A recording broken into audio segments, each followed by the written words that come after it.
اس نے کہا روم کے بادشاہ نے، بندہ ضائع کرنے والا نہیں، وزیر نے کہا بادشاہ سے، اس نے کہا کیا کریں؟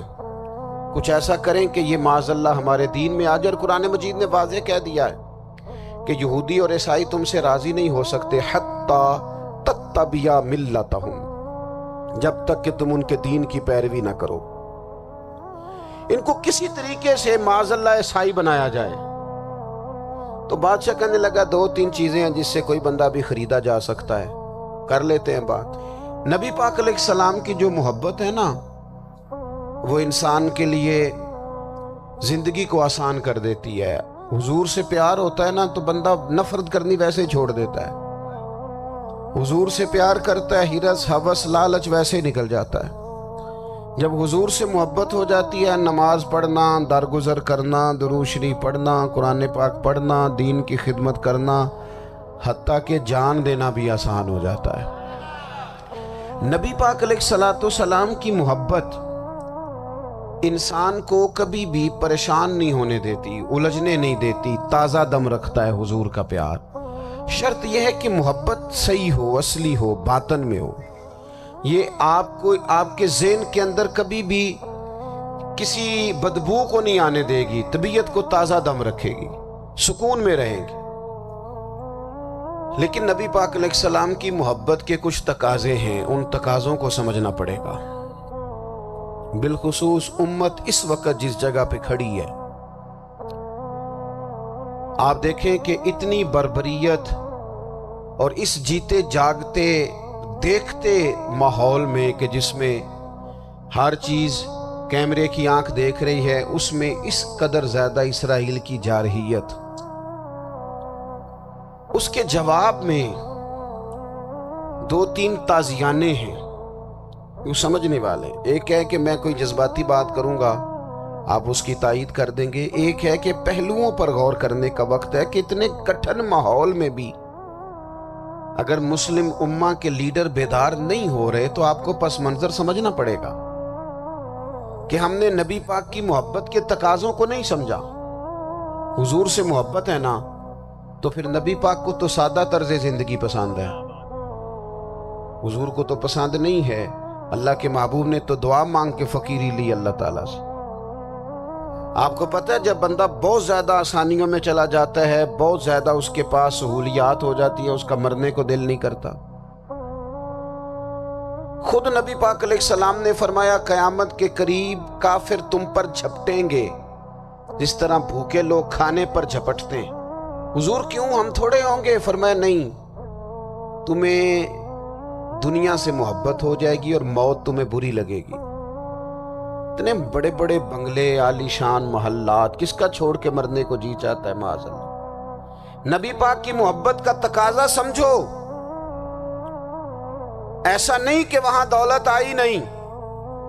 حضور تو فرماتے ہیں کہ اللہ نے خزانوں کی کنجیاں میرے ہاتھ میں رکھ دی ہیں، لیکن میں نے عرض کیا مالک ایک وقت روٹی دینا اور ایک وقت کا فاقہ دینا۔ کنجیاں خزانوں کی اللہ نے دی۔ جب تک آپ اپنا طرز زندگی، یہ جو بہت دنیا کا پیار ہے نا، بہت زیادہ مرنے کی ہرس، یہ بہت زیادہ جینے کی ہرس، تو اللہ تعالیٰ نے قرآن پاک میں یہودیوں کا طریقہ بیان کیا کہ وہ کبھی مرنے کی تمنا نہیں کریں گے کیونکہ جینے کی ہرس رکھتے ہیں۔ نبی پاک علیہ السلام کے غلاموں، طرز زندگی جب تک سادہ نہیں ہوتا اور جب تک یہ دنیا کے جھمیلوں سے کسی کو دولت دے کر پیچھے کر دیا جاتا ہے، کسی کو عہدہ دے کر چپ کرا دیا جاتا ہے، کسی کو اقتدار دے کر چپ کرا دیا جاتا ہے، رسول اللہ صلی اللہ علیہ وسلم کے سچے غلام ان ایک بات کی سمجھ آ گئی تھی کہ ہمیں ہمارے رب نے کہا ہے قل ان کنتم تحبون اللہ فاتبعونی یحببکم اللہ۔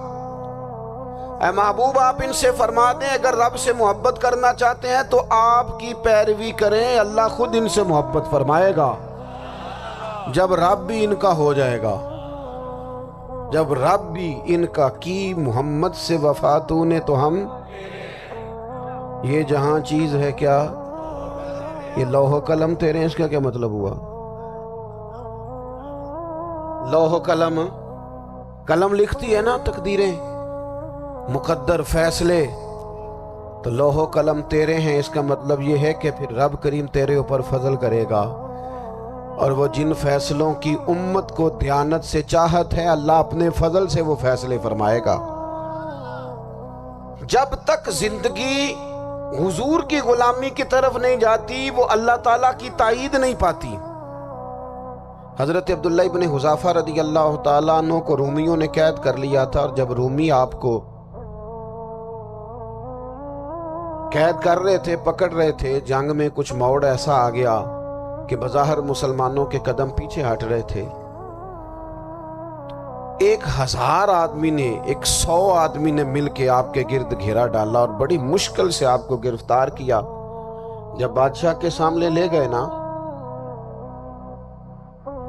تو بادشاہ سے اس کا سپہ سالار کہنے لگا کہ بندہ ضائع کرنے والا نہیں۔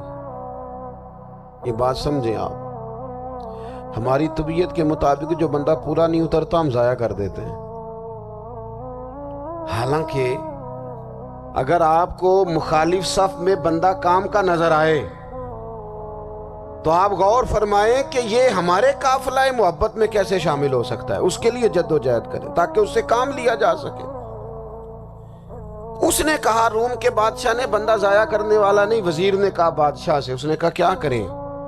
کچھ ایسا کریں کہ یہ معاذ اللہ ہمارے دین میں آ جائے۔ اور قرآن مجید نے واضح کہہ دیا ہے کہ یہودی اور عیسائی تم سے راضی نہیں ہو سکتے حتی تتبع ملتہم، جب تک کہ تم ان کے دین کی پیروی نہ کرو، ان کو کسی طریقے سے معاذ اللہ عیسائی بنایا جائے۔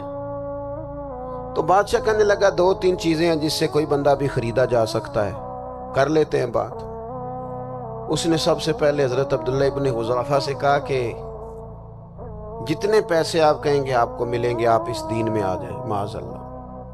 تو حضرت عبداللہ ابن حذافہ نا، کچھ لوگ بڑے سیانے ہوتے ہیں، بردبار ہوتے ہیں، بعض باتوں پر غصہ نہیں کرتے، ہنستے ہیں۔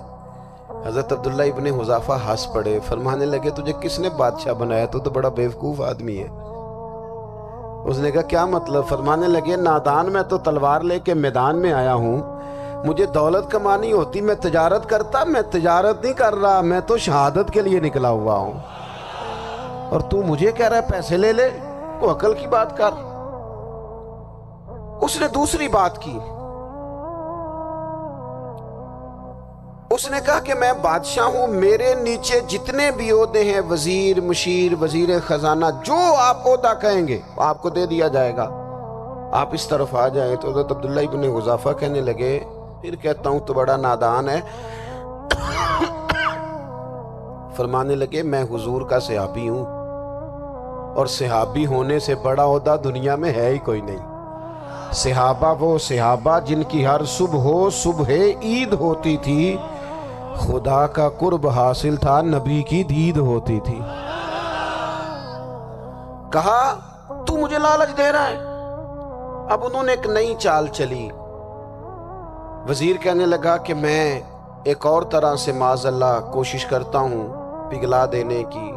آپ اندر کمرے میں قید تھے تو وہاں ایک خاتون کو بنا سوار کر بھیج دیا گیا۔ دوستو یاد رکھنا، تگڑا اور مضبوط جوان پتہ کون ہوتا ہے؟ جس کی نظریں پوری طرح اس کے کنٹرول میں ہوں۔ یہ علامت جوانی ہے۔ جس آدمی کا پوری طرح، 2 لوگ دنیا میں کبھی کوئی کارنامہ سر انجام نہیں دے سکتے، ایک جو حرام کھاتا ہو، ایک جس کی نظر ناپاک ہو۔ محمد بن قاسم جب یہاں آئے تھے نا، تو ایک دن بڑے پریشان تھے، تو ایک بزرگ کہنے لگے آپ کیوں پریشان ہیں؟ کہنے لگے راجہ دہر سے مقابلہ ہے، اور ہماری فوج تو سندھ کے رستے بھی نہیں جانتی، زبان بھی نہیں جانتی، لڑیں گے کیسے؟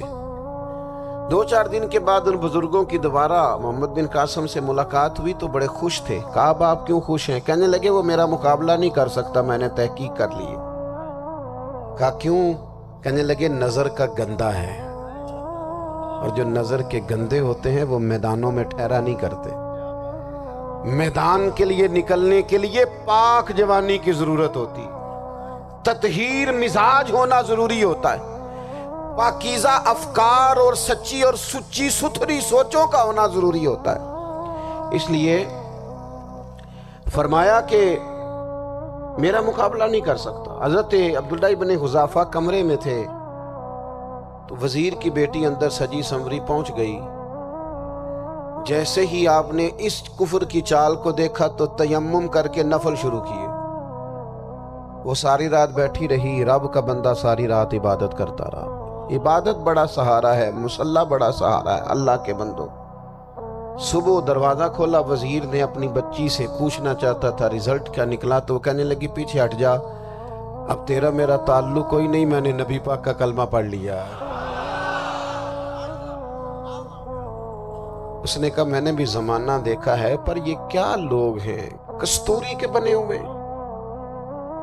سندل سے دھلے ہوئے، کہ میں ساری رات کمرے میں رہی اور 100 اور 1000 آدمی جس جوان کا مقابلہ نہ کر سکے، اتنا طاقتور جوان کمرے میں رہا اور اسے نظر اٹھا کے نہ دیکھا. وہ کچا رنگ للاری والا جڑا چڑھدا تے لیندا رہندا ہے، اے عشق تیرے دا رنگ محمد چڑھیا پھر نہیں لیندا. میں کہا ایک دفعہ نظر اٹھا کے نہیں دیکھا، کمال ہو گئی. اتنے بڑے لوگ، اتنی بڑی سعادت مندی، فیروز بختی، معاملہ فہمی حد ہو گئی. اللہ اکبر. دوستو، بادشاہ جب پوری طرح ہار گیا نا، اس نے کہا مار دو. تیل گرم کیا ایک کڑاہی میں، اور جب آپ کو اس میں ڈالنے لگے تو آپ کی آنکھوں میں آنسو آ گئے. بادشاہ کا خیال ہوا شاید نرم ہو گئے ہیں. کہنے لگا روئے کیوں؟ فرمانے لگے سوچتا ہوں جان ہی ایک ہے، کتنا مزہ ہے اس کی راہ میں جان دینے کا، کتنی لذت ہے اس کے نام پر مرنے میں، کتنا لطف ہے. جے تو چڑھیا اتے دار بھی نہیں، تے جے تو وکیا عشق بازار بھی نہیں، تے ایڈا سستا سودا پیار بھی نہیں، تے ایڈا سستا لبدا یار بھی نہیں. کئی جنگل گانے پیندے نی، کئی دوزخ لنگنے پیندے نی، جے وہ اس ملوں بھی مل جاوے، ایدوں سستا ہور بپار بھی نہیں. تے کچھ سمجھ نہ آوے لوکاں نوں وہ کادے نال شہید کرے، ڈٹھی یار دے ہاتھ تلوار بھی نہیں، پر او دا خالی جاندہ وار بھی نہیں. کہنے لگے ایک جان ہے نا، تو دل کرتا ہے ہزاروں ہوتی تو ایک ایک کر کے محبوب کے نام پہ قربان کرتا. جب میرے پاس ہے ہی ایک، کروں کیا؟ حضرت عبداللہ ابن حذافہ رضی اللہ تعالیٰ عنہ جب روئے اور بادشاہ نے یہ بات سنی تو بادشاہ اٹھ کے کھڑا ہو گیا. سارے وزیروں مشیروں کو کہنے لگا تم نے کہا تھا نا بندہ ضائع کرنے والا نہیں، یہ بھی ضائع کرنے والا نہیں. کہنے لگا میرا ماتھا چومو، تم جیسے لوگوں کو قتل نہیں کرنا چاہیے، آزاد کرنا چاہیے. عزیز، اپنی زندگی سے نا یہ بہت زیادہ ہرس، ہوس، طمع، اور یہ کسی بات کی بھی ہو، ہرس صرف پیسوں کی نہیں ہوتی ہے، شہرت کی بھی ہوتی ہے. یہ بیماری انسان کو اقتدار کی بھی ہوتی ہے، تعریف کی بھی بیماری ہوتی ہے. یہ سارے نقص ہوتے ہیں لوگوں کو، اور معاذ اللہ بعض جبوں کبوں کے اندر بھی ہوتے ہیں، وہاں بھی پنپتے. اپنی زندگی جب تک اس سادگی میں نہیں لاؤ گے جو رسول پاک نے عطا فرمائی ہے. جب لوگ آسانیوں میں پوری طرح الجھ گئے تو پھر وہ دور ہوئے اور کفر چڑھ گیا. دوسری بات، اللہ کے محبوب صلی اللہ تعالی علیہ وسلم کی محبت ہم سے تقاضا کرتی ہے کہ ہم اس مشن کے لیے کام کریں جس مشن کے لیے رسول پاک نے کام فرمایا ہے. ہم سارے کام بڑی مضبوطی سے، سوچ سمجھ کے، تدبر سے، حکمت سے، تقاضوں کو مد نظر رکھتے ہوئے کرتے ہیں. سارے کام، دین کے کام میں ہمارا مزاج نہیں ہوتا. او ہو جائے گا جی، آپ بسم اللہ پڑھیں جی، شروع کریں جی. آپ تقاضوں کو سمجھیں، چیزوں کو دبائیں نہیں، چیزوں پر غور کریں. کسی کے ذہن کی سطح پر سوال ابھرتا ہے، اس کا تسلی بخش جواب دیں. اپنی زندگی میں دین کے کام کے لیے اپنے آپ کو وقف کریں. اور دین کے کام کے بہت سارے پہلو ہیں. ہزاروں لوگوں کو قرآن پاک ٹھیک پڑھنا نہیں آتا، ہزارہا لوگ ہیں جو قرآن مجید کے مطالب سے آگاہ نہیں ہیں. دین کی بنیادی ضروریات سے لوگ نابلد ہیں. میں آپ کو کس طرح یہ بات سمجھاؤں کہ ہزاروں کی تعداد میں طلاقیں اس لیے ہوتی ہیں کہ مردوں کو طلاق کے مسئلے نہیں آتے. انہیں پتہ نہیں ہے کہ مجھے حقوق زوجین کے معاملے میں کیسے چلنا ہے. ڈھیر سارے گھروں میں تباہی اس لیے ہے کہ تربیت اولاد کا دینی منہج ہمیں نہیں پتا. اپنا حصہ ملائیں دین کے کام میں. ایک آدمی کو اگر تو نمازی کرنے میں کامیاب ہو گیا، تیری زندگی بدل گئی. وہ دین بیزار لوگ جو ہمارے بیچ بیٹھ کے ہماری نوجوان نسل کو پگڑی اور داڑھی کا نام لے کے بنیادی طور پر دین سے دور کرتے، ایسے نوجوانوں کو دین کا پیغام محبت دے کر دین کے قریب کرنا ہماری ڈیوٹیوں کا حصہ ہے. ہمیں ذمہ داری کا احساس کرنا پڑے گا. ہمیں یہ خاص قدم اٹھانا پڑے گا، توجہ دینی پڑے گی. مساجد، مدارس، میں آپ سے عرض کروں، اتنی ڈٹ کے مخالفت ہوتی ہے نا مدرسوں کی، اتنی ڈٹ کے. میں ادارہ چلاتا ہوں، اس کے چلانے میں جو مشکلات ہیں وہ تو ہم بتا نہیں سکتے آپ کو، اس لیے کہ میری قوم، میرا اس قوم سے تعلق ہے جو نعت خواں امیر کرنا چاہتی ہے، مدرسے نہیں. ہاں، نقیب خطیب پیدا کرنا چاہتی ہے، شعر و شاعری کی زندگی کو پروان چڑھانا چاہتی ہے. فقط ہمارا ان لوگوں سے تعلق ہے جو لاکھوں کروڑوں روپیہ محافل پہ لگائیں گے، اور قاری صاحب بیچارے اگر مسجد کا کوئی ہونے والا کام کسی وقت بتا دیں گے تو وہ بڑی مشکل آ جائے گی ان کے لیے. یہ کیسے ہو سکتا ہے، آپ نے یہ ڈیوٹی بتا دی. مدارس اور جتنا اہم رول دین کو پھیلانے میں مدارس اسلامیہ کا ہے، اتنی زبردست. لوگوں کا خیال ہوتا ہے میری طرح کے لوگ شاید کام کرتے ہیں، ڈیوٹی کرتے ہیں. یہ 10-15 لوگ آپ کو نظر آتے ہیں جو آپ کو کہیں میڈیا پر یا ادھر ادھر ڈیوٹی کرتے. مخلص لوگ اپنی جگہ پہ وہ بھی بڑا ہی کام کر رہے ہیں، جو میڈیا پہ آ کے بھی اخلاص سے اور درد دل سے کو دین کی، ان کی بھی کسی بات کی حوصلہ شکنی نہیں. لیکن ہزارہا اساتذہ جو مدارس میں بیٹھ کے پڑھاتے ہیں، جنہوں نے وہ سارے لوگ تیار، آپ سمجھ نہیں سکتے کتنا بڑا کام. حفظ کا استاد جو ہوتا ہے نا، اس کی ڈیوٹی 24 گھنٹے ہوتی ہے فجر سے پہلے، اور اس نے بچوں کو اٹھانا ہے. تنخواہ تو ہم انہیں دینا نہیں نہ چاہتے جی، تنخواہ نہیں دی انہوں نے. ہمیں مولوی امیر نہ ہو جانا. مولوی نو تے سوٹ بھی 27ویں والی رات دے عید ہے تاکہ کدھر سوان کے عید والے دن پا نہ لوے، چونکہ 27ویں تو بعد تے درزی پھڑتا ہی کوئی نہیں. کیوں حضرت؟ ایسا ہی ہے نا، اس وقت تو نہیں نہ لیتا. تو ہم چاہتے ہیں مولوی ہماری مرضی کے ہماری طرح کا سوٹ نہ پہن لے. مدارس کی مضبوطی آپ یہ دیکھ لیں، یہ صلاح الدین ایوبی کا تعلق بھلا کس چیز سے تھا؟ غوث اعظم کے مدرسے سے. حضور غوث اعظم کے مریدوں کی جماعت اس کے ساتھ شامل تھی. کون لوگ تھے جنہوں نے مدارس سے فیض پایا؟ رازی اور غزالی، حضور غوث اعظم، خواجہ اجمیر، یہ سب لوگ مدارس کے لوگ ہیں. کمزوریاں ہیں، غلطیاں ہیں، بہت ساری چیزوں کی اصلاح کی ضرورت ہے، لیکن یہ دین کا بہت بڑا قلعہ ہوتا ہے مدرسہ. لیکن اس کی مخالفت کی جاتی ہے. مجھے بتائیے، اگر مدرسوں میں کمزوریاں ہیں تو کالجوں یونیورسٹیوں میں نہیں ہیں؟ ہم نے کبھی مخالفت کیا بند کر دو سارے؟ لیکن لوگوں کا جب خیال آتا ہے، جب ہمارے ایک سابقہ وزیر صاحب تھے سریرا، کسی دعوت میں میری ان سے ملاقات ہو گئی تو انہوں نے کہا مدرسوں کا کردار کیا ہے آج کے ماحول میں. میں نے انہیں کہا کہ مختلف کورسز آپ کراتے ہیں نا، تو اس کے لیے پھر مختلف ویکینسیز ہوتی ہیں. جہاں بچوں کو مدرسے کا کورس کرایا جاتا ہے تو استاد بننا ہوتا ہے، اس نے خطیب بننا ہوتا ہے، مسجد کی ڈیوٹی کرنی ہوتی ہے. میں نے کہا بالکل کوئی حکومت سرپرستی نہیں کرتی، لیکن اللہ کا فضل ہے. کبھی آپ نے کوئی مسجد سنی ہے جس میں جمعے والے دن مولوی نہ ملا ہو جمعہ پڑھانے کے لیے؟ کبھی آپ کو رمضان میں ایسی مسجد ملی ہے جس میں قرآن مجید سنانے کے لیے حافظ نہ ملا ہو؟ یہ ہو سکتا ہے کسی حافظ کو مسجد نہ ملے. تو مدارس کے ذمے جو کام تھا مدارس نے جم کے کیا ہے اور ڈٹ کے کیا اللہ کے فضل سے.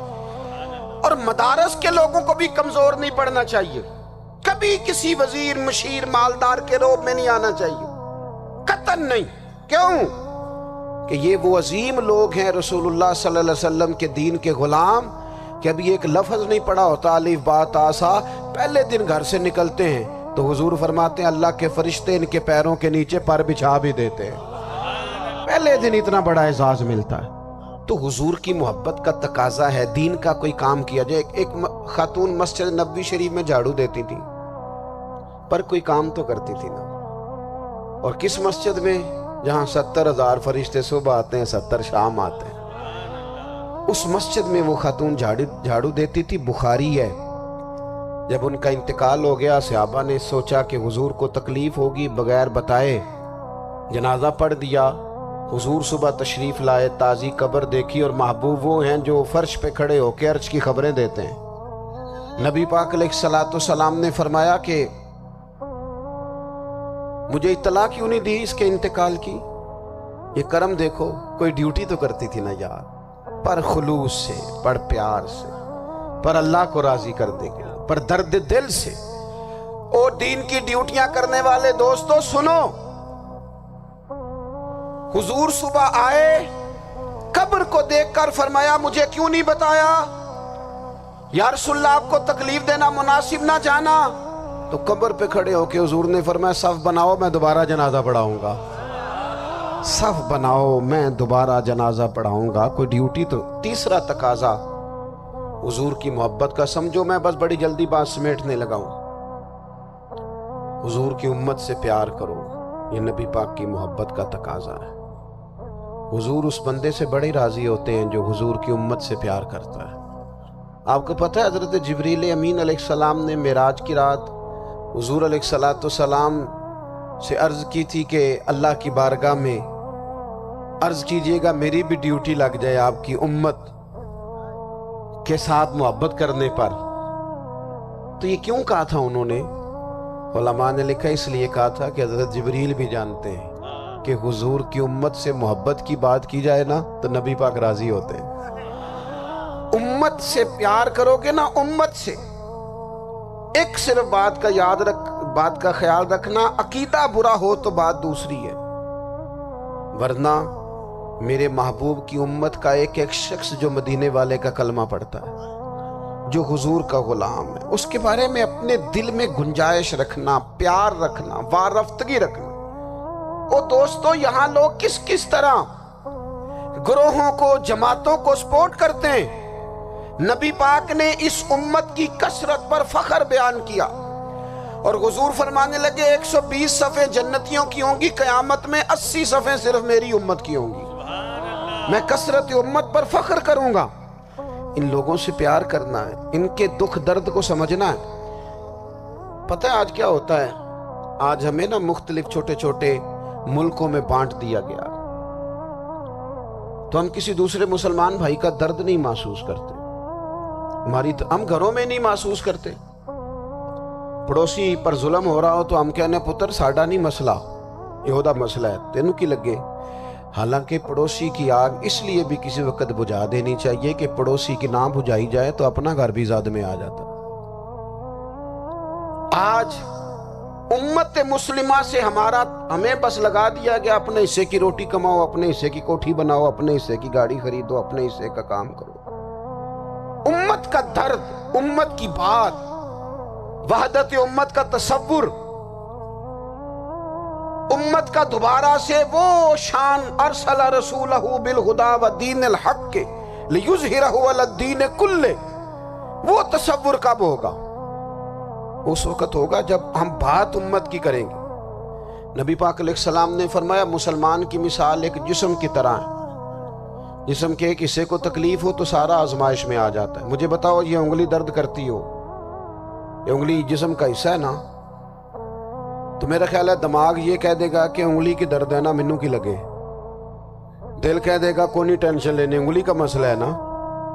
ایسا نہیں ہوتا، بلکہ جب انگلی میں درد ہوتی ہے تو دماغ منصوبہ بندی کرتا ہے کہ اس کا علاج کیسے ہو سکتا ہے، دل پریشان ہوتا ہے، پیر چل کے جاتے، ہاتھ وہ دوائی وصول کرتے، دانت اسے چبا کر، حلق اسے نگل کر، معدہ اسے ذخیرہ کر کے جسم میں پھیلاتا ہے، پھر جا کے انگلی شفا پذیر ہوتی ہے۔ ایک حصے کو درد ہو تو سارا حصہ کام پہ لگ جاتا ہے۔ اسرائیل اگر تکلیف دے رہا ہے فلسطینیوں کو تو ہونا چاہیے تھا نا بعض مسلمان حکمرانوں کو نیند نہ آتی، وہ درد دل محسوس کرتے، ہونا چاہیے تھا نا کہ بعض لوگ یہاں ہم کیا کرتے ہیں بھلا بیٹھ کے، اب تو مجھے بعض چیزوں سے کوفت بھی ہونے لگا، ہم دیتے ہیں بیان، مذمت۔ آپ کے بیان دینے سے کیا ہوگا؟ فلانے نے بھی بیان دے دیا، فلانے نے بھی کلپ دے دیا، یہ کیا کر رہے ہیں؟ یہ تو آپ زندہ رہنا چاہتے ہیں. وہ جس طرح آج کل ہمارے ہاں بہت ساری چونکہ جماعتیں ہیں تو کشمیر ڈے آتا ہے نا تو مل کے ریلی نہیں نکالی جا سکتی, سوال نہیں پیدا ہوتا, کیونکہ ہمیں جماعتوں کو زندہ رکھنا ہے. اس جماعت کی خبر الگ لگنی چاہیے, اس جماعت کی خبر الگ. تو ایسے کوئی انقلاب آئے گا؟ یاد رکھنا امت کو پوری کو ایک طاقتور آواز بننا پڑے گا. ہمیں تھوڑا تھوڑا اوپر اٹھ کے سوچنا پڑے گا. خدا را اللہ تعالیٰ مجھے معاف کرے اگر کوئی بات میں سطحی کر رہا ہوں, دل کی گہرائی سے عرض کرتا ہوں اب تو بڑا سخت وقت آ گیا. اب چونکہ اب تو کیمرے کی آنکھ آئی ہے تو وہ زخمی بچے دیکھے نہیں جاتے, وہ تڑپتی مائیں دیکھی نہیں جاتی, وہ سسکتی اور آواز دیتی بیٹیاں سنی نہیں جاتی. وہ آوازیں ایسی ہیں جیسے وہ رات کے سناٹوں میں چیخیں بن کے لوگوں کو جگایا کریں گی. خدا را کچھ جرم ایسے ہوتے ہیں جن کی سزائیں بڑی سخت ہوتی ہیں, جن کی معافی بڑی مشکل سے ہوتی. اپنے اندر جذبہ ایمانی پیدا کریں. وہ میرے دوستو بستر پر بھی تو لوگ ماری جایا کرتے ہیں نا. اپنی زندگی رسول اللہ صلی اللہ علیہ وسلم کے دین کے نام کرو. جذبہ جہاد, شوق شہادت اور عشق رسول, یہ عناصر ہیں جو امت مسلمہ کو پیروں پر کھڑا کریں گے. 2 منٹ کے لیے سوچو, امت اگر اسی طرح کٹتی رہی, پریشان رہی, دکھتی رہی اور باری باری کر کے, اقبال نے کیا کہا تھا؟ اس نے کہا تھا وطنوں میں, انہوں نے کہا تھا کہ ان تازہ خداؤں میں بڑا سب سے وطن ہے, جو پیرہن اس کا ہے وہ مذہب کا کفن ہے. تو اقبال ہم کیا کریں؟ کہنے لگے بازو تیرا توحید کی قوت سے قوی ہے, اسلام تیرا دیس ہے, کیونکہ تو مصطفی ہے. تو بحیثیت مسلمان سوچنا شروع کر, بحیثیت مسلمان. اور یوں تو سید بھی ہو, مرزا بھی ہو, افغان بھی ہو, تم سبھی کچھ ہو, بتاؤ کہ مسلمان بھی ہو. تمہارے اندر کہیں سے کوئی مومن بھی بولتا ہے کہ نہیں؟ علاقائی تعصبات اور ملکی سرحدوں میں قید ہو جانے والوں, تم ایک نبی کی امت ہو. کیوں نہیں سمجھتے کہ جب کشمیر کی بیٹی روتی ہے تو مدینے والے محبوب پاک علیہ السلام کی امت کی بیٹی روتی ہے, جب فلسطین کی بیٹی روتی ہے تو امت کی بیٹیاں روتی. خدا را کچھ درد دل اپنی طبیعت میں پیدا کریں. میں حکمرانوں کی بات نہیں کرتا, میں تو عام لوگوں سے ایسے تبصرے سنتا ہوں جو نہیں کرنے چاہیے. وہ نہیں جی نہیں, دوسرا رخ بھی دیکھو. عام آدمی اٹھ کے, عام لوگ بھی یہ خطرناک سوچیں اور ان سے خوفناک نتائج برآمد ہوں گے. تو 3 باتیں میں نے آپ کی خدمت میں عرض کی ہیں. ایک تو کوشش کریں اپنی زندگی کے اندر کہ زندگی کو سادہ کریں. پیسہ ضرور کمائیں لیکن پیسے سے پیار نہ کرو, پیار تو مدینے والے رسول سے کرنا. دولتیں, ہرس, ہوس, طمع, ان سے باہر آؤ. اور دوسری گزارش آپ کی خدمت میں یہ عرض کی ہے, کچھ نہ کچھ دین کا کام, اور اس میں بھی شہرتوں سے بچتے ہوئے, تصویروں سے بچتے ہوئے. میں ہر محفل میں شاید کہتا ہوں میری فوٹو آ رہی ہے اور لائیو آ رہا ہے اور فلاں ہو رہا ہے, لیکن اس محفل کا خوبصورت انسان وہ ہے جو سب سے پیچھے بیٹھا ہے. وہ کسی فوٹو کے لیے نہیں آیا. اور میں ڈھیر سارے لوگ دیکھ رہا ہوں, یہ جو آگے بیٹھ جاتے ہیں بعض اوقات 5, 7, 10 لوگ, یہ بڑی تصویر سازی کرتے ہیں, لیکن جو پیچھے بیٹھے ہوتے ہیں, جو پیچھے بیٹھے ہوتے ہیں ان کی کوئی فوٹو نہیں آتی. اور میں نے بہت سارے لوگوں کو دیکھا ہے کبھی موبائل کو ہاتھ بھی نہیں لگاتے, لیکن جن کے لیے آئے ہیں انہیں تو پتہ ہے نا کون کون آیا ہے. اور کچھ دین کے لیے کریں. اور تیسری گزارش آپ کی خدمت میں یہ ہے کہ امت بن کر بھی ضرور سوچیں اور امت کے دکھوں کا مداوا بھی کریں اور امت مسلمہ کا درد بھی اپنے سینے میں ضرور محسوس کریں. اللہ تعالی ہماری اس بزم کو. یہ ایک بات اور سن لیں جی, نبی پاک علیہ الصلوۃ والسلام نے ارشاد فرمایا, لائیں جی, حضور سید عالم علیہ الصلوۃ والسلام نے ارشاد فرمایا کہ جب تک بندہ اللہ کے بندوں کی مدد میں رہتا ہے نا, اللہ بھی اس کی مدد کرتا رہتا ہے. یعنی اگر آپ امت کے لیے سوچتے ہیں, کوئی امت کے لیے فکر پیدا کرتے ہیں, کچھ امت کی سوچیں لاتے ہیں, تو اللہ بھی مدد فرمائے گا. اور یہ بات اچھی طرح یاد رکھیں, جب بھی بندہ کوئی ایسا کام کرتا ہے نا جو خالص اللہ کی رضا کے لیے ہو تو رب کی مدد ضرور آتی ہے۔ وَلَقَدْ نَصَرَكُمُ اللَّهُ بِبَدْرٍ وَأَنْتُمْ أَذِلَّةٌ، تو یہ کام کریں گے تو اللہ کی مدد بھی آئے گی، اللہ توفیق عطا فرمائے۔ وَمَا عَلَيْنَا إِلَّا الْبَلَاغُ۔ تو حضور نے فرمایا اگر اپنے بچوں کے لیے رزق حلال کمانے نکلا ہے پھر بھی اللہ کے راستے میں ہی ہے، اور اگر اس لیے نکلا ہوا ہے کہ کسی کے سامنے ہاتھ نہ پھیلانا پڑے تو پھر بھی یہ اللہ کے راستے میں ہی ہے۔ اور فرمایا اگر اس لیے نکلا ہے کہ اپنے بہن بھائی بال بچے ماں باپ دوست احباب کے ساتھ خیر کرے گا تو پھر بھی اللہ کے راستے میں، یعنی بظاہر وہ کام جنہیں لوگ دنیا کا کام سمجھتے ہیں اگر اس میں بھی رضا الہی شامل کر لی جائے تو وہ کام دین بن جاتا ہے۔ اور اگر جس کام کو لوگ دینی کام سمجھ کے کریں لیکن اس میں تصنع آ جائے، بناوٹ آ جائے، لوگوں کو ذرا پتہ چل جائے، ذرا میری بھی فوٹو آ جائے، ذرا میرا بھی نام ہو جائے، تو آپ نے دینی کام نہیں کیا یا آپ نے دنیا داری کی۔ تو اپنی زندگی میں اخلاص، میں اکثر دوستوں سے کہتا ہوں کہ میاں بیوی بھوک میں بھی گزارا کر لیتے ہیں، تھوڑی وسائل میں بھی زندگی گزر جاتی ہے، شرط یہ کہ ایک دوسرے کے ساتھ مخلص ہوں۔ لیکن اگر خاتون کو پتہ چلے کہ میرے ساتھ مخلص نہیں ہے اور خامد کو پتہ چلے کہ میرے ساتھ مخلص نہیں ہے تو وہ گھر نہیں چلتا۔ تو اگر اخلاص نہ ہو تو ایک گھر نہیں چلتا تو پورا دین کیسے چلے گا؟ اپنی زندگی میں اپنے مزاجوں میں اخلاص، بہت ساری ہماری پریشانیوں کا سبب ہمارا دکھاوا ہے، اور میں نے دیکھا ہے یہ جو دکھاوا کرنے والے ہیں بیچارے یہ بڑے ڈسٹرب لوگ ہیں، ذہنی طور پر شدید پریشان لوگ ہیں، دکھاوا کرنے والے بیچارے بڑی تکلیف میں ہیں کہ دیکھو یار میری فوٹو نہیں آئی، خود بتاتے ہیں اللہ کا شکر ہے جی میں فلانا کام بھی نیکی کا کرتا ہوں، بڑا کرم ہے جی فلاں خیر بھی۔ آپ کو یہ کیوں بتانا پڑا، اتنی پریشانی کیوں لگ گئی آپ کو؟ اگر آپ کرتے ہیں تو اللہ تعالیٰ اس کا اجر آپ کو عطا کرے گا، خود بخود آپ کو کیوں ایسا کرنا پڑا؟ اخلاص والی زندگی گزاریں، اپنے لہجوں میں اپنے لفظوں میں حسن اور صفائی لائیں۔ دیکھیں نبی پاک صلی اللہ تعالیٰ علیہ وسلم نے فرمایا قیامت کے دن کچھ لوگ بڑی نیکیاں لے کے رب کی بارگاہ میں حاضر ہوں گے، ان کے پاس بڑی نیکیاں ہوں گی، لیکن اللہ فرمائے گا تم نے نیکیاں تو کی تھیں پر کی تھی لوگوں کو دکھانے کے لیے۔ اب اس طرح کرو جن کو دکھانے کے لیے نیکی کی تھی انہی سے جا کے اجر مانگو، میرے لیے کی نہیں، لہذا ان سے اجر مانگو جن کے لیے تم نے نیکی۔ بڑا سخت معاملہ ہے اور بڑا اذیت ناک مسئلہ ہے دکھاوے کا، یعنی کوئی بھی آپ کام کریں، آپ کسی کے شاگرد ہوں تو مخلص ہوں، کسی جگہ ارادت مند ہوں تو مخلص ہوں، کسی جگہ استاد ہوں تو مخلص ہوں، کسی جگہ آپ کی ذمہ داری تعلیم و تربیت کی ہو تو مخلص ہوں۔ اگر اخلاص نہیں ہوگا تو پھر ریاکاری کا سادہ ترجمہ اداکاری ہوتا ہے، پھر اداکاری بندہ کتنی کو کرے گا، تھک جائے گا۔ آپ مخلص ہو کر اپنا کام بھی صحیح کر کے کریں اللہ کی رضا کے لیے۔ یہ رشتہ داروں میں زیادہ لڑائیاں کیوں ہوتی ہیں؟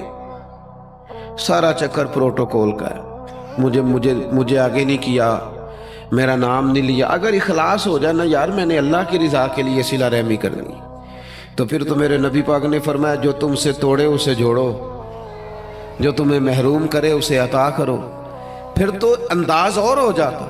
اخلاص جو ہوتا ہے وہ اصل ہوتا ہے، اخلاص جو ہوتا ہے وہ حسن ہوتا ہے، اور نبی پاک علیہ السلام نے فرمایا مخلص ہو جاؤ، خالص ہو جاؤ اللہ کی رضا کے لیے، تمہارا تھوڑا عمل بھی تمہیں کفایت کر جائے گا، تھوڑا عمل بھی تمہارے لیے زیادہ ہو جائے گا۔ مخلص ہو جاؤ، تھوڑا عمل بھی فائدہ دے گا۔ لیکن اگر اخلاص نہیں تو پھر تو انسانی زندگی انتہائی کٹھن ہو جاتی ہے، وقت گزارنا مشکل ہو جاتا ہے۔ مخلص ہے نا جو بندہ تو وہ سادہ بھی ہے، جو مخلص ہے وہ چھپا ہوا بھی ہے، اور حضور نے فرمایا اسے مبارک ہو جسے تھوڑے لوگ جانتے ہیں، وہ بندہ ویسے ہی انفرادی ہو جاتا ہے۔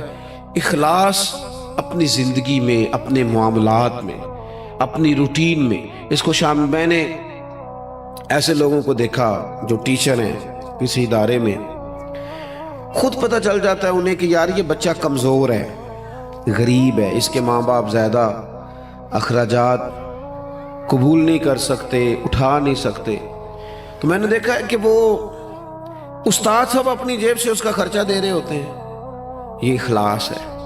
اگر مخلص ہو جائیں، منتظمین، معاونین، تو بہت سارے بچے جو تعلیم سے رہ جاتے ہیں وہ نہ رہیں، وہ پڑھ جائیں۔ ہم اگر مخلص ہو جائیں، اخلاص ہو جائے، تو ہم بہت سارے لوگ ایسے ہوتے ہیں جن کو ساتھ لے کے چل سکتے ہیں، ان کے کاروبار سیٹ کرنے میں مددگار ثابت ہو سکتے ہیں، لیکن ہمارا تو خیال ہوتا ہے کہ کہیں ایسا نہ ہو کہ وہ بھی سیٹ ہو جائے تو میرے برابر نہ آ جائے۔ مخلص اگر ہو جائیں تو زندگی میں بڑے سارے لوگوں کا ہاتھ تھامیں گے، بڑے سارے لوگ ہوں گے جن کو لے کے چلیں گے۔ شرط اللہ کی رضا ہے، اللہ کی رضا شرط ہے۔ اگر اللہ تعالیٰ کی رضا، وہ حضرت سعد بن ابی وقاص رضی اللہ تعالیٰ عنہ کہتے ہیں جب ہم قادسیہ کے علاقوں میں جنگ لڑ رہے تھے نا، تو وہاں ایک شخص بڑا مہنگا مال غنیمت، بعض نے تو لکھا ہے کہ تاج سونے ہیرے لگے ہوئے تھے، بادشاہ کا تاج، وہ بندہ نہ ڈھونڈ کے لایا، مل نہیں رہا تھا، جنگ ہوئی تو ریتلا علاقہ تھا، تاج بادشاہ کے کہیں کھو گیا۔ تو ایک آدمی سادہ سا فوجی وہ تاج لے کے شام کو سپہ سالار کے خیمے میں داخل ہوا،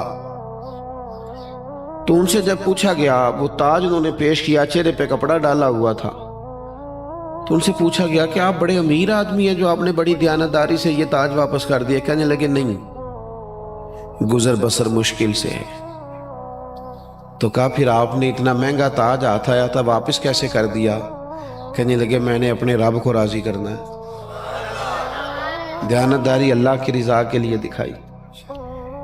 اب وہ واپس جانے لگے تو ان کو آواز دے کے پوچھا گیا نام ہی بتاتے جائیں، قبیلہ ہی بتاتے جائیں۔ یہاں تو آپ کو پتہ ہے تصویریں بھی لگتی ہیں، اخبار بھی آتے ہیں، فیس بک بھی چلتی ہے، فلانے کو بھی پتہ چل جاتا ہے، بورڈ بھی لگتے ہیں، پھٹیاں بھی، یہاں تک کہ لوگ مسجد کی ٹائلوں پہ بھی نام لکھوا لیتے ہیں برائے صالح ثواب۔ وہ فرشتوں کو پتہ ہے کس کے لیے کیا ہے، پتہ ہے جس نے اجر دینے اسے، آپ کس حساب سے نام لکھوا رہے ہیں؟ پتہ ہے اللہ کو جس نے اجر دینا ہے تو وہ جانتا ہے۔ تو ان کو آواز دے کے کہا گیا نام ہی بتا دے۔ تو وہ صحابی کہنے لگے جس رب اور رسول کے لیے میں نے یہ کام کیا ہے وہ میرا نام بھی جانتے ہیں، باپ کا نام بھی جانتے ہیں، قبیلہ بھی جانتے ہیں۔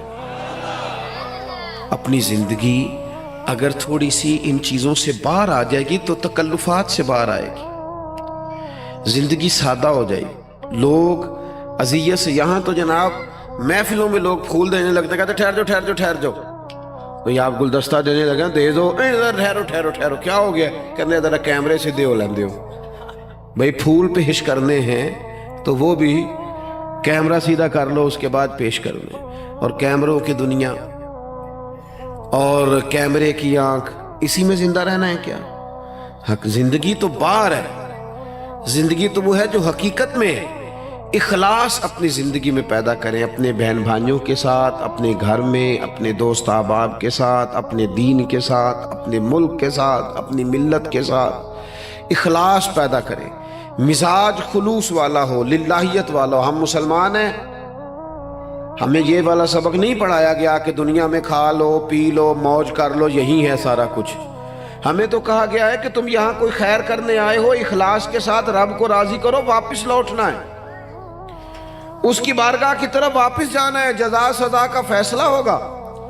لہذا یہاں کوئی خیر کا کام کرنے آئے ہیں، یہاں طے شدہ بات ہے کہ کوئی پکا رہنے کے لیے نہیں آیا، سب نے لوٹنا، تو اپنے لوٹنے کی تیاری کرے۔ اس کے لیے شرط اخلاص ہے، اس کے لیے شرط مخلص ہونا ہے۔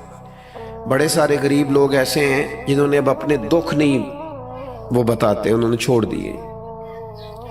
بڑے سارے سفید پوش ایسے ہیں جو تکلیف میں آتے ہیں کسی سے بات نہیں کرتے۔ کیوں؟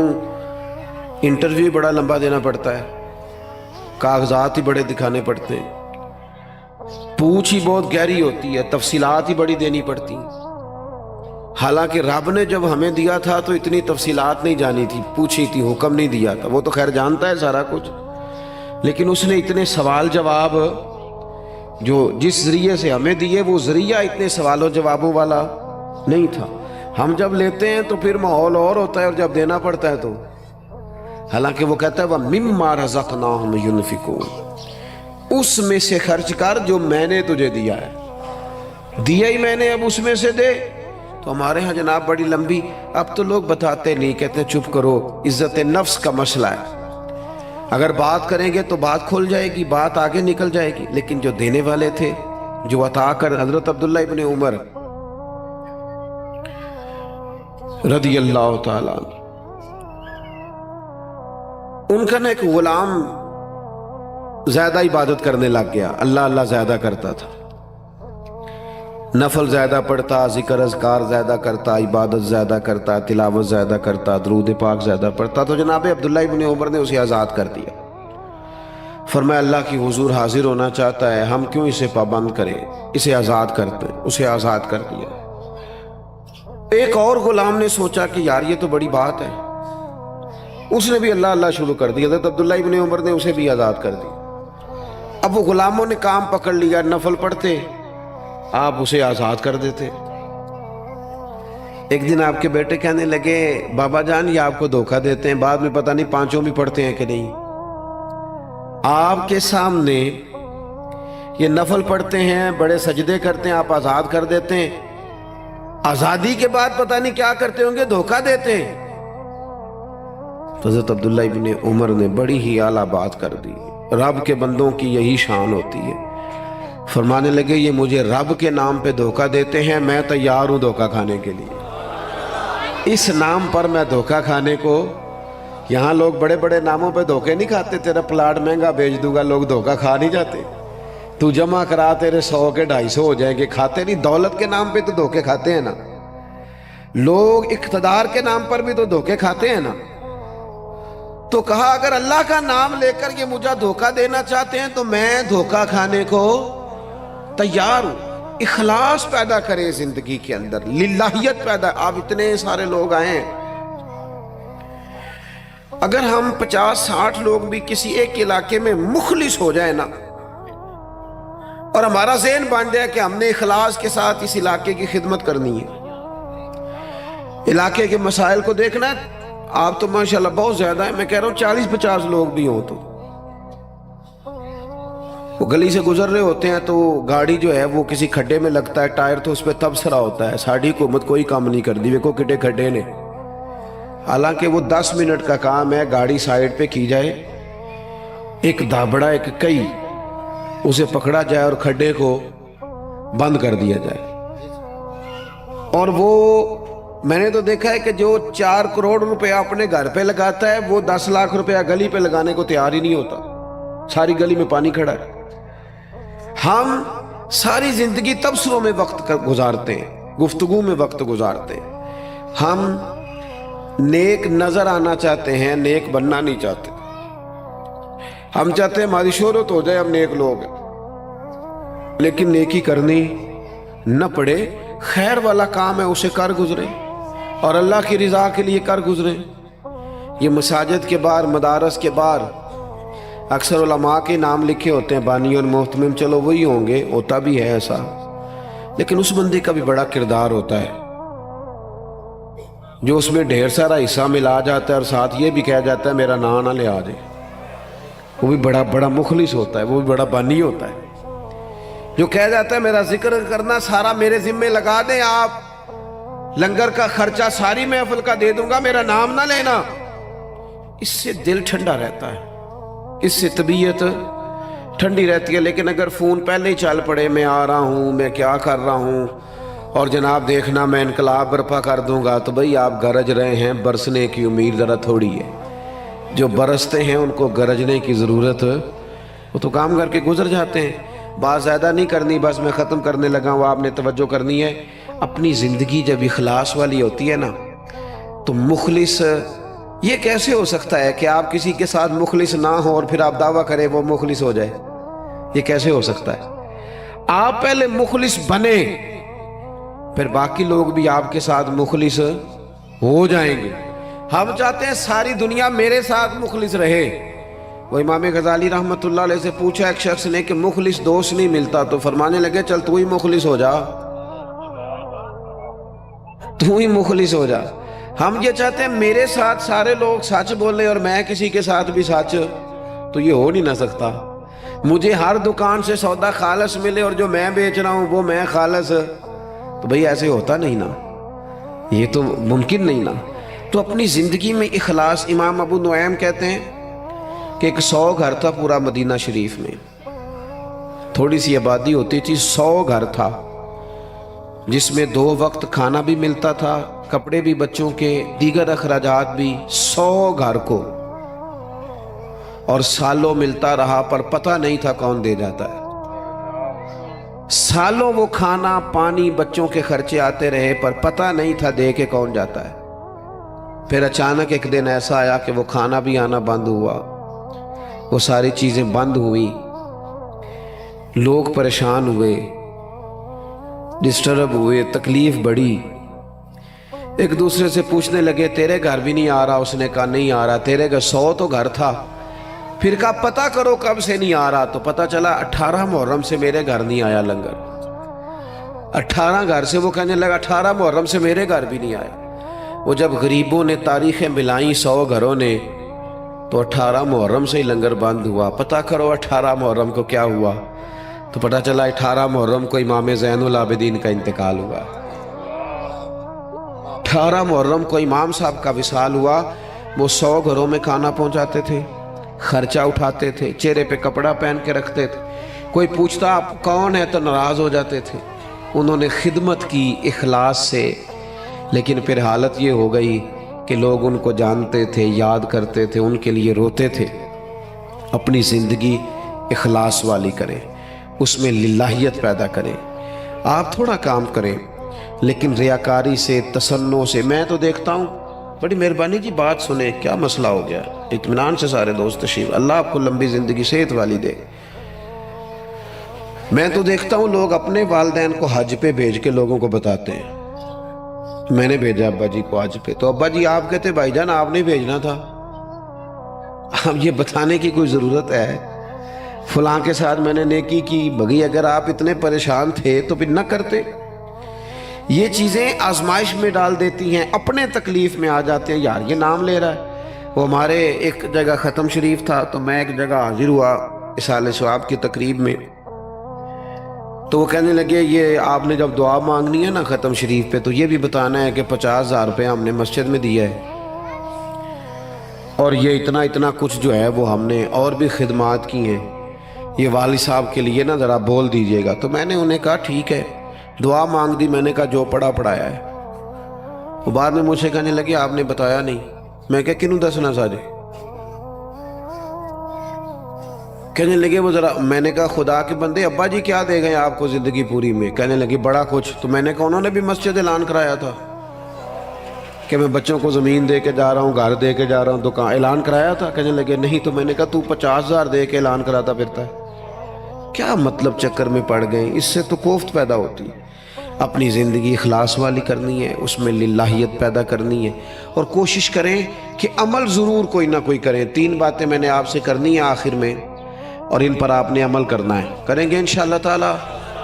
ایک تو کچھ نفل نماز گھر میں پڑھا کریں، یہ ضروری ہے گھر کے ماحول کو درست رکھنے کے لیے۔ 10 نفل، 8 نفل، 6 نفل، کچھ نہ کچھ نفل نماز گھر میں ضرور ادا کریں، اس سے گھر میں برکت بھی ہوگی۔ اور حضور نے فرمایا اپنے گھر کو قبرستان نہ بناؤ، کچھ نماز گھر میں بھی پڑھا کرو۔